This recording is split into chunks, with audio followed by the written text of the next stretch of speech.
মই এতিয়াই স্বীকাৰ কৰিম আপোনালোকৰ সন্মুখত বহি থকা এই শ্ৰদ্ধাৰ হিমা আইগৰাকী আপোনালোকৰ গৌৰৱ, মৰিগাঁও জিলাৰ গৌৰৱ, আমাৰ গৌৰৱ। সেইবিলাকৰ মই অনুষ্ঠান সন্মুখাসন্মুখীকে দেখা নাই, সেইবিলাকৰ অনুষ্ঠান এনেদৰে মই পোৱাৰ মোৰ ভাগ্যও হোৱা নাছিলে। আমি অতি গৌৰৱেৰে তেখেতক স্বীকাৰ কৰিবলৈ বিচাৰিছোঁ।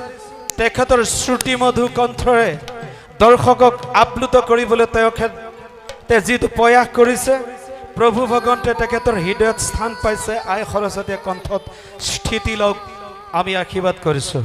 আৰু এই মুহূৰ্ততে মই আপোনালোকৰ আটাইকে অনুৰোধ কৰিম, শ্ৰদ্ধাৰ হিমা আইগৰাকী হৈ আপোনালোকে অন্তত এবাৰ হাত চাপৰি দিব বুলি মই আশা ৰাখিছোঁ।